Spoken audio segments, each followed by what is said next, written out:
ایک بوڑھی عورت مسجد کے سامنے بھیک مانگتی تھی۔ پھر ایک دن ایک شخص نے اس سے پوچھا، کیا آپ کا بیٹا کمانے کے قابل نہیں ہے؟ تو اس بوڑھی عورت نے کہا، ہے۔ شخص نے کہا، پھر آپ یہاں بھیک کیوں مانگتی ہیں؟ بوڑھی عورت نے کہا، میرے شوہر کا انتقال ہو چکا ہے اور میرا بیٹا نوکری کے لیے بیرون ملک ہے۔ جاتے ہوئے اخراجات کے لیے کچھ رقم دے گیا تھا، وہ ختم ہو گئی ہے اور اسی وجہ سے بھیک مانگتی ہوں۔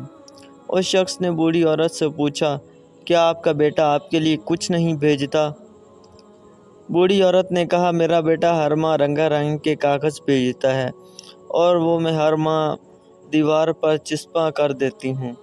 پھر وہ شخص جب اس عورت کے گھر کاغذ دیکھنے کے لیے گیا تو وہ حیران رہ گیا کہ وہ کوئی عام کاغذ نہیں بلکہ بینک کے 60 ڈرافٹ تھے اور ایک ڈرافٹ کی قیمت 50,000 روپے تھی۔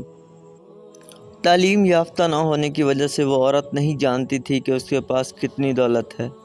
پھر جب اس شخص نے بوڑھی عورت کو ان کاغذات کی اہمیت بتائی تو اس کی خوشی کی کوئی انتہا نہ رہی، اور وہ عورت حیران بھی ہوئی اور پریشان بھی کہ اتنی دولت ہوتے ہوئے بھیک مانگتی رہی۔ ہماری حالت بھی اس بوڑھی عورت کی طرح ہے۔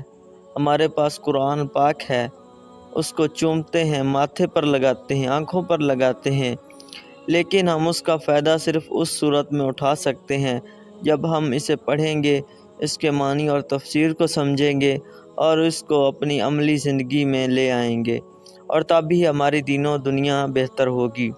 بہت بڑا خزانہ ہمارے پاس موجود ہے، لیکن ہم اپنی جہالت کی وجہ سے اس سے دور ہیں۔ اللہ پاک آپ کو اور مجھے قرآن پاک کی عظمت سمجھنے اور اس پر عمل کرنے کی توفیق عطا فرمائے۔ آمین۔